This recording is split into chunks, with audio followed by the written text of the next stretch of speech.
I had lunch yesterday with the new dean of the College of Business, Mm-hmm. and his specialty is marketing. Mm-hmm. And he's, Is that Dr. Hunt? I think, yeah. Shane Hunt? Yeah, he's a smart dude. Well, he's raised money from graduates Mm-hmm. for scholarships and stuff. He's kind of a good, well, you know him. Yeah, it's Good good, you know, good friendly guy, and that's what he's doing. We'll go ahead and call this meeting to order. Who do we have on the phone today? Carly Hall. Good morning, Mayor. Good morning. This is Maggie Mann from Southeastern Idaho Public Health. Hello, Morning. Maggie. Good morning.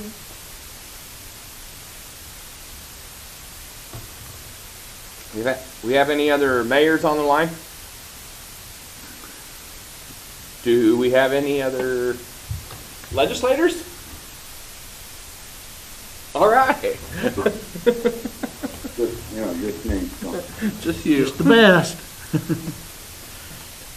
All right, Maggie, let's go ahead with who we have here, and let's talk about what's going on in our world again. Oh, yes, again. Well, I actually just stepped off a call that was being held with all the hospitals or many of the hospitals from around the state and the Department of Health and Welfare. We've had multiple calls this week because what we're seeing is the busy summer trauma season, which is, to be expected, coupled with the increase in COVID hospitalizations and the need for normal med-surg patients, is starting to really tax our hospital systems again. And so we have put out a call for medical reserve for volunteers, and that we've gotten a good response, and so we're working with Portland right now. They are experiencing a bit of a nursing shortage, and so working with them to get those people in place so they can provide some relief in that facility. Right now we have 98 active cases in Bannock County, which, as you all are aware, is a pretty significant jump from what we were reporting just probably 3 weeks ago. So that puts our rate for today at 11.2 per 10,000. So we just continue to watch it, continue to try to provide some education about this new Delta variant, encourage vaccinations. We did see our vaccination rate overall for the district creep up 1 percentage point this last couple of days, which is the first increase district-wide we've seen in about a month.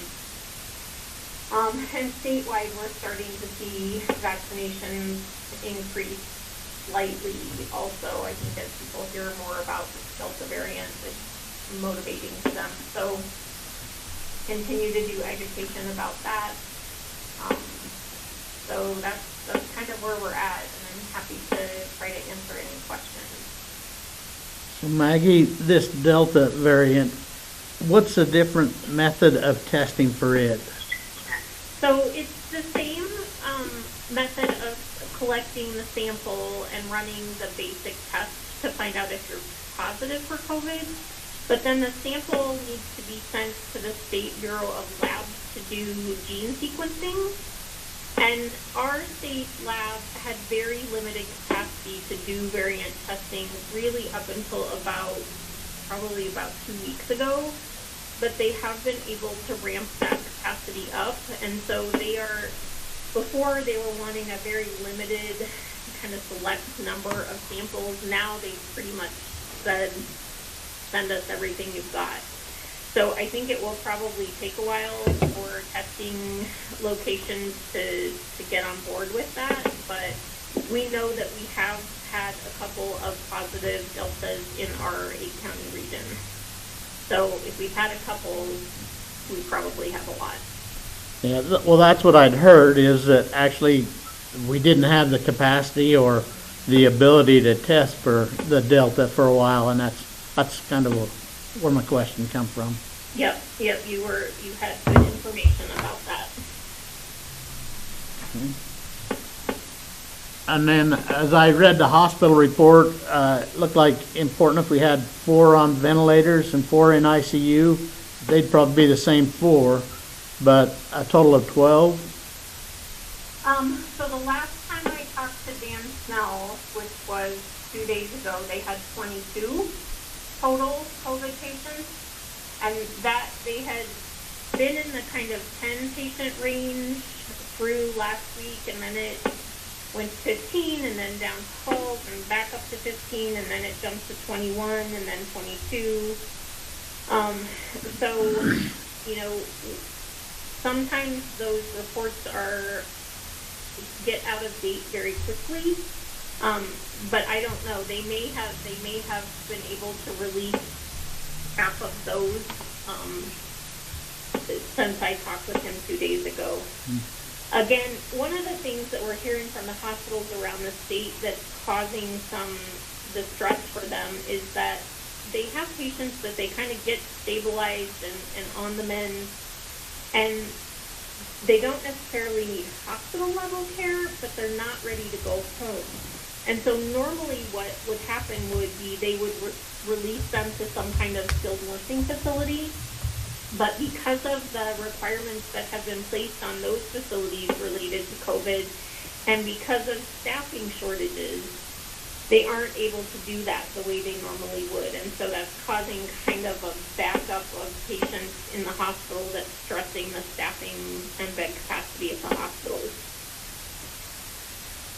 Okay, thank you. Any other questions for Maggie? All right, thank you, Maggie. Thank you. You have a great day. You too. Bye-bye. Thanks, Maggie. Sen- Thank you. Senator Nye, you have anything for this group? Not really. I get 8 or 10 emails every day about give me liberty or give me death. And I guess, No, not the death, but yeah, I don't want to push back on. Don't require anything. yeah. Well, and That's that, all. okay, thank you.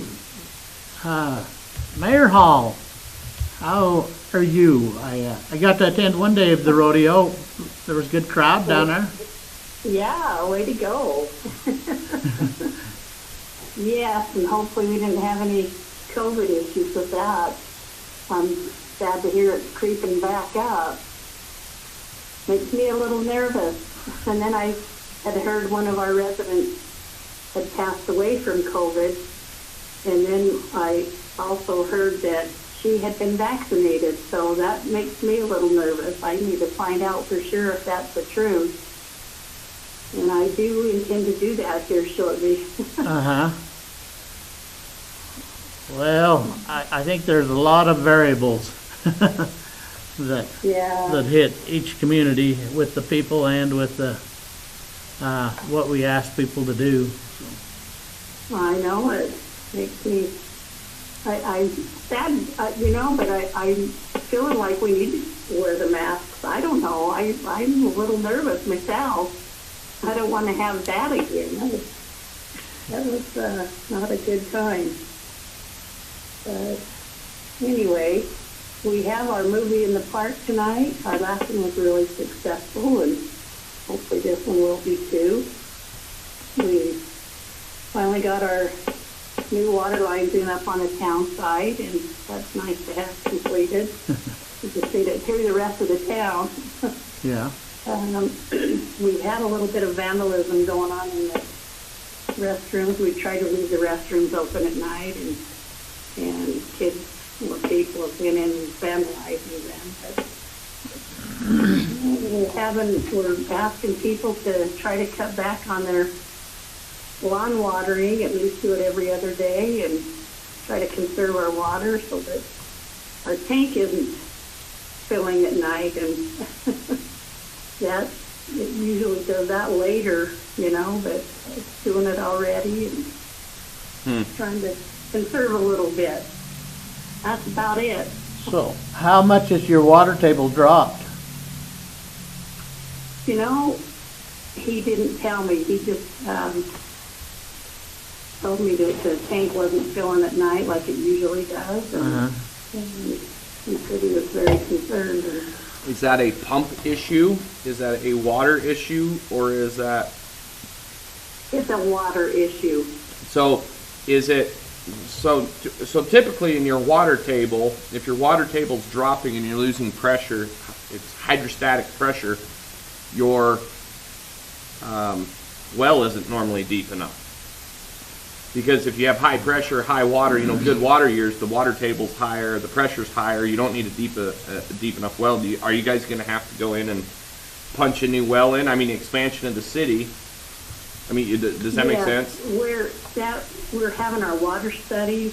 Well, our water study was completed, and Okay. that was one of the things they said by the year 2040, if mechanics still use the water the way they're using it, we wouldn't have it. So we'd be in trouble, and so You'd have we to know punch a we've new got to well? do another well, yeah, and Okay. possibly another tank. Both. Do you guys know a cost on those? What would it cost to punch a well in there?